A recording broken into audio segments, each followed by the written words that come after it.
लेकर आया हुआ हूँ प्रकाश।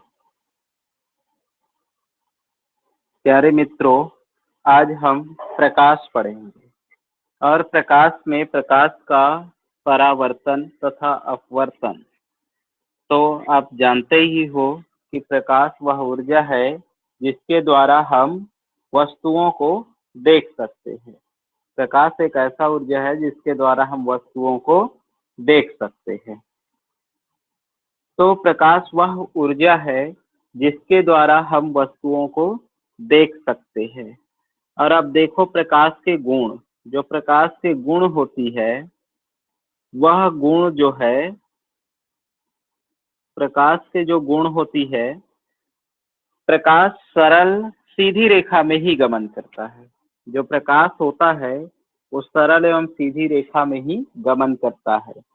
मतलब प्रकाश सरल सीधी रेखा में ही गमन करेगा, अन्य दिशाओं में गमन नहीं कर सकता। प्रकाश विद्युत चुंबकीय तरंग, प्रकाश जो है विद्युत चुंबकीय तरंग, प्रकाश एक विद्युत चुंबकीय तरंग है, इसलिए इसे संचरण के लिए माध्यम की आवश्यकता नहीं पड़ती है। मतलब प्रकाश कहीं भी जाएगी उसके लिए कोई माध्यम की जरूरत नहीं पड़ेगी, बल्कि क्या होगा, तो संचरण के लिए माध्यम की आवश्यकता नहीं पड़ती है। प्रकाश विद्युत चुंबकीय तरंग है, इसलिए इसे संचरण के लिए माध्यम की आवश्यकता नहीं पड़ती है। प्रकाश अपारदर्शी वस्तुओं की तीक्ष्ण छाया बनाता है। पदार्थ प्रकाश जो है अपारदर्शी वस्तु है तो उस पर वो अंदर नहीं जा पाता, इसलिए उनका छाया निर्मित होता है। जैसे आप देखते हो पेड़ का छाया है ना, मनुष्य के पीछे भी छाया ही नजर आता है ना। प्रकाश की चाल निर्वात में सबसे अधिक होती है। निर्वात मतलब वैक्यूम, जहाँ हवा भी ना हो वहां भी प्रकाश चल सकती है। तो इनके लिए प्रकाश की जो चाल है वो 3 × 10⁸ 10⁸ मीटर पर सेकेंड होती है। मतलब 10⁻⁻² होती है। तो हम देखते हैं कि इनका जो होती है वो क्या होती है, 3 × 10⁸ मीटर पर सेकेंड की स्पीड से क्या करती है, गति करती है। ठीक है, तो इतने से ये क्या करती है, गति करती है।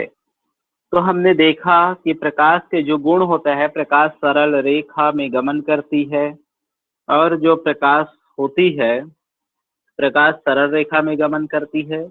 प्रकाश विद्युत चुंबकीय संचरण के लिए माध्यम की आवश्यकता नहीं है।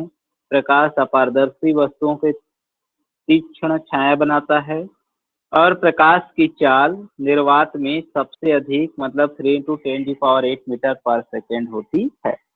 अब प्रकाश का जो परावर्तन होता है, तो प्रकाश के परावर्तन में आप जानते हो कि उच्च कोटि की पालिश किया हुआ पृष्ठ, जैसे आप दर्पण अपने पर पड़ने वाले अधिकांश प्रकाश की परावर्तित कर देता है।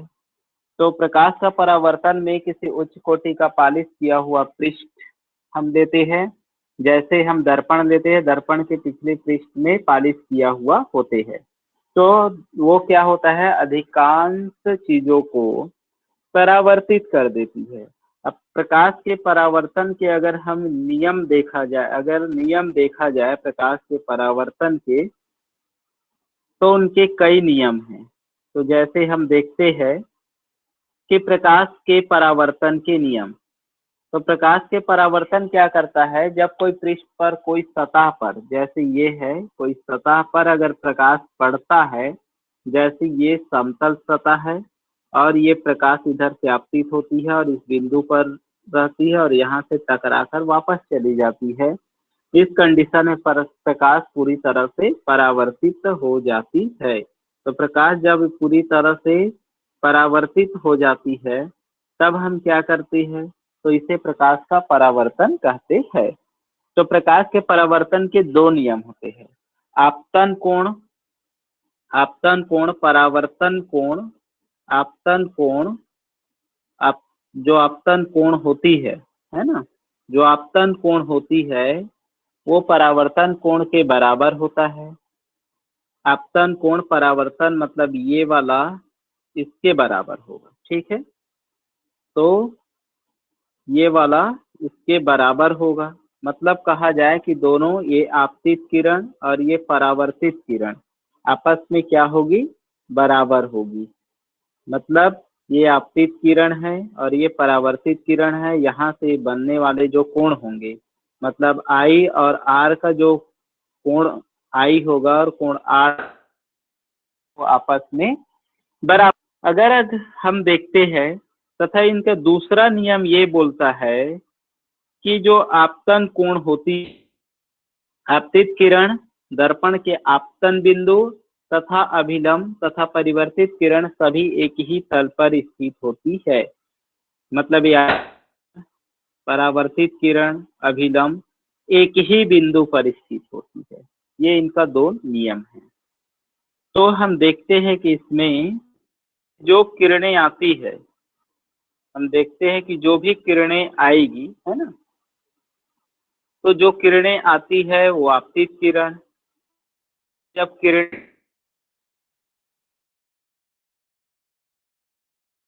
कर पड़े उन्हें परावर्तित किरण, तथा ये जो बीच में एक अभिलंब डाला जाता है उसे हम अभिलंब कहते हैं। और जिस बिंदु पर डाला जाता है, ठीक है, जिस बिंदु पर डाला जाता है इस बिंदु को हम चिकने या पालिश सतहदार या परिवर्तित किरण कहते हैं। तो मित्रों इस तरह से है। तो पहला ही नियम है परावर्तन की कि कोण आई इक्वल टू कोण आर, है ना। कोण आई आपतन कोण और परावर्तन कोण बराबर होती है। दूसरा नियम है आपतित किरण, परावर्तित किरण तथा अभिलंब तीनों एक ही बिंदु पर स्थित रहती है। अब हम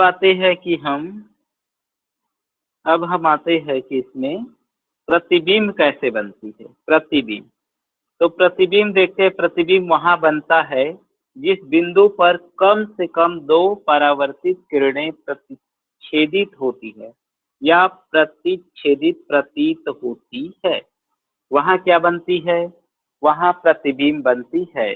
मतलब कहीं भी प्रतिबिंब बनने के लिए दो किरण आपस में मिलना चाहिए। इस तरह से दो किरण आपस में जब मिलेंगे तभी क्या होगा, प्रतिबिंब बनेंगे। मतलब जिस बिंदु पर दो परावर्तित किरणें मिलेंगे, प्रतिच्छेद करेगा, वही क्या होगा। तो इस तरह से है ना, तो यहाँ प्रतिबिंब बनेगा और ये यहाँ प्रतिबिंब बनेगा। तो इस तरह से दो किरणों के मिलने से प्रतिबिंब का निर्माण होता है। तो दो किरणों के मिलने से प्रतिबिंब का निर्माण होता है। अब देखते हैं कि किस तरह से निर्माण होता है प्रतिबिंब का। तो प्रतिबिंब का निर्माण दो किरणों के मिलने से होता है। अब हम देखते हैं कि प्रतिबिंब दो प्रकार की होती है, वास्तविक प्रतिबिंब और आभासी प्रतिबिंब। प्रतिबिंब दो प्रकार की होती है, वास्तविक प्रतिबिंब और आभासी प्रतिबिंब। तो वास्तविक प्रतिबिंब होती है और दूसरा होती है आभासीय प्रतिबिंब होती है। तो वास्तविक प्रतिबिंब और आभासीय प्रतिबिंब। तो वास्तविक प्रतिबिंब में यह तब बनता है जब प्रकाश की किरणें वास्तव में प्रतिच्छेदित करती है, तभी क्या बनता है, वास्तविक प्रतिबिंब बनता है। आभासी प्रतिबिंब तब बनता है जब प्रकाश की किरणें प्रतिच्छेदित प्रतीत होती है, मतलब प्रतिच्छेद करती नहीं है बल्कि प्रतिच्छेद करती हुई प्रतीत होती है। मतलब कहा जाए कि वास्तविक प्रतिबिंब में प्रतिबिंब वास्तव में बनती है, जबकि आभासी प्रतिबिंब में प्रतिबिंब वास्तव में बनती हुई प्रतीत होती है लेकिन बनती नहीं। और दूसरा है कि इसमें पर्दे पर प्राप्त किया जा सकता है। पर्दे पर वास्तविक प्रतिबिंब को प्राप्त किया जा सकता है, जबकि आभासी प्रतिबिंब को इसे पर्दे पर प्राप्त नहीं कर सकते हैं। वास्तविक प्रतिबिंब उल्टा बनता है। वास्तविक जो प्रतिबिंब होती है वो सदैव उल्टा बनता है, जबकि आभासी प्रतिबिंब होती है वो सदैव सीधा बनता है। मतलब वास्तविक प्रतिबिंब पर वास्तविक प्रतिबिंब पर जो प्रतिबिंब का निर्माण होता है वो वास्तव में प्रतिबिंब बनती है। आभासी प्रतिबिंब में दो किरणें मिलती हुई प्रतीत होती है। वास्तविक प्रतिबिंब को पर्दे पर प्राप्त किया जा सकता है, आभासी प्रतिबिंब को पर्दे पर प्राप्त नहीं किया जा सकता। वास्तविक प्रतिबिंब सदैव उल्टा बनता है, आभासी प्रतिबिंब सदैव सीधा बनता है। अब समतल दर्पण में अगर हम प्रतिबिंब कैसे बनता है वो देखें तो देखते हैं समतल दर्पण द्वारा प्राप्त प्रतिबिंब।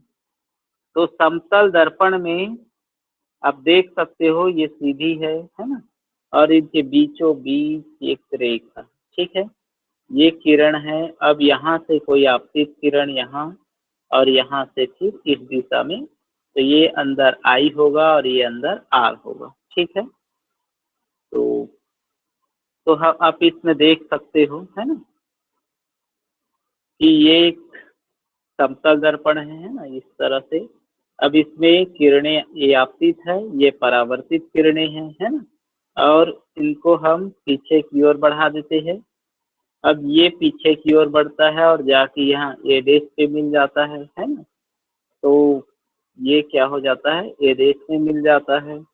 तब हम देखते हैं कि ए और बी को मिला देते हैं, तो आई और आर, ठीक है, यहाँ से यहाँ तक की दूरी यू है, यहाँ से यहाँ तक की दूरी भी है।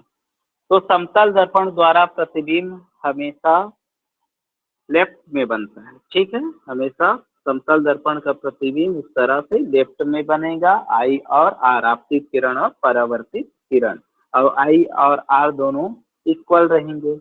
तब हम इसमें देखते हैं कि एक आभासी एवं सीधा बनता है। समतल दर्पण में जो प्रतिबिंब बनेगा आभासी और सीधा बनेगा।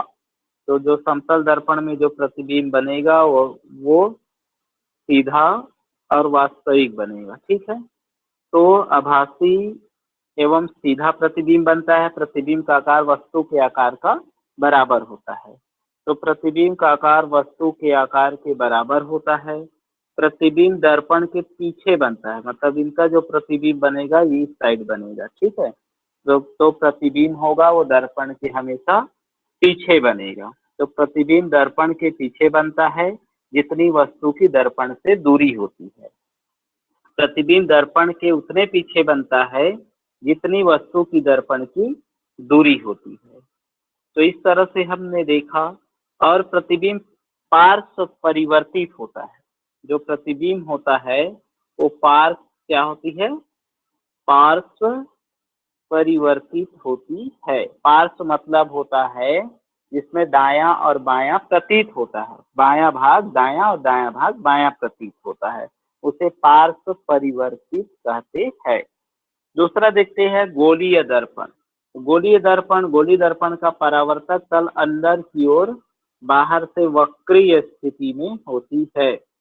तो गोलीय दर्पण, इसमें दर्पण का परावर्तक तल अंदर की ओर या बाहर की ओर वक्रित होता है। गोलीय दर्पण जिसका परावर्तक पृष्ठ अंदर की ओर और गोले के केंद्र की ओर वक्रित कहलाता है। आप देख सकते हैं इसमें, तो इनका अंदर की ओर क्या हुई है, धसी हुई है, और बाहर की ओर क्या हुआ है, उभरा हुआ है, ठीक है। तो बाहर की ओर ये क्या है, उभरा हुआ है। तो हम देखते हैं कि ये वाला जो पृष्ठ है, मतलब इस तरह से बाहर क्या होगा, उभरा हुआ होगा और अंदर धसा हुआ होगा। ये गोले की केंद्र की ओर वक्रित होती है। इसी को हम क्या कहते हैं, अवतल दर्पण कहते हैं या अवतल दर्पण कहलाता है। अब हम देखते हैं कि जो गोलीय पृष्ठ होता है, गोलीय पृष्ठ, तो इसमें हम देखते हैं कि गोलीय दर्पण जिसका परावर्तक पृष्ठ बाहर की ओर वक्रित होती है वो उत्तल दर्पण कहलाता है। तो उत्तल दर्पण जो कहलाता है वो क्या होती है, तो उत्तल दर्पण कहलाते हैं गोलीय दर्पण जिसका परावर्तक पृष्ठ बाहर की ओर वक्रित होती है, उन्हें हम क्या कहते हैं, उत्तल दर्पण कहते हैं। तो उत्तल दर्पण में हम देखते हैं कि गोलीय दर्पण, उत्तल दर्पण में हम देखते हैं कि इनका गोलीय दर्पण ये है ना, बाहर की ओर। अब देखिए इसमें इस तरह से है, और ये क्या है, उत्तल दर्पण अंदर की ओर धसी हुई है, और बाहर क्या हुआ है, पूरा उभरा हुआ है। ठीक है, तो इनका जो प्रतिबिंब बनता है वो हमेशा अंदर बनता है। अब हम ये भी देखते हैं। ठीक है, अब गोलीय दर्पण के सामान्य प्रयोग में क्या आता है, तो वो देख लेते हैं हम। सामान्य प्रयोग में जो गोलीय दर्पण होती है, तो गोलीय दर्पण के अलग अलग भाग होते हैं। गोलीय दर्पण में सामान्यतः प्रयुक्त होने वाले शब्द है ध्रुव। ठीक है, गोलीय दर्पण में जो प्रमुख रूप से होगा वो क्या क्या होगा, एक ध्रुव होता है, एक मुख्य अक्ष होता है, वक्रता त्रिज्या होती है, और वक्रता केंद्र होती है, वक्रता त्रिज्या होती है, द्वारक होती है, मुख्य फोकस होती है, मुख्य फोकस होती है। इस तरह से इनमें पाया जाता है। तो गोलीय दर्पण के जो केंद्र पर स्थित होता है वो फोकस दूरी कहलाती है। ये वाला जो भाग होती है ना, ये लंबी जो लाइन खींचा हुआ है, यही है इसका ध्रुव कहलाता है। क्या कहलाता है, ये ध्रुव कहलाता है। ठीक है, ये वाला जो लाइन है, ये वाला जो लाइन है, ये जो सीधी गई है ये वाला लाइन, ठीक है, ये इनका क्या कहलाता है, ध्रुव कहलाता है। और गोलीय दर्पण के ध्रुव तथा वक्रता त्रिज्य से गुजरने वाले एक सीधी रेखा को मुख्य अक्ष कहते हैं। इसका मुख्य अक्ष ध्रुव पर अभिलंबित होता है, और जो ध्रुव होती है इसके मुख्य अक्ष पर क्या हो जाती है, पूरी तरह से अभिलंबित होता है। और वक्रता जो केंद्र होती है, तो वक्रता केंद्र इस ये वक्रता केंद्र इसके बीच में, तो ये इनके बीच पूरी गोला के बीच भाग ये है ना, तो जो सी है, सी इसका वक्रता केंद्र कहलाता है। तो इसका क्या कहलाता है, वक्रता केंद्र कहलाता है। तो जो सी है इसका वक्रता केंद्र कहलाता है। और इनकी वक्रता त्रिज्या जो होती है ये आर है, जो ये वाला जो आर आपको दिखाई दे रहा है, तो सी से इस सी की दूरी, सी से इस लेंस की दूरी इसकी वक्रता त्रिज्या कहलाता है। इनकी वक्रता त्रिज्या कहलाता है। तथा इन दोनों के जो बीच होती है वो फोकस दूरी कहलाती है, उसके फोकस दूरी कहलाती है। तो वक्रता त्रिज्या आर हो गया है ना, और फोकस तो जानते ही हो, है ना। तो द्वारक गोलीय दर्पण के परावर्तक पृष्ठतल के वृत्ताकार सीमा रेखा का व्यास दर्पण का द्वारक कहलाता है। ठीक है, तो द्वारक क्या है, तो द्वारक ये वाला लाइन जो एम है और एन है। ठीक है, तो एम और एन जो होती है वो इनका द्वारक कहलाता है। तो हमने इसमें ये देखा कि मान लो एक ये है, ठीक है, अब ये बीच है, ठीक है, तो ये जो सी होगा इस बीच में, को डैश डैश डैश करके गोला कर देते हैं। इस तरह से मैं गोला कर देता हूँ, या एक आकृति ले लेते हैं। ठीक है, ये ठीक है,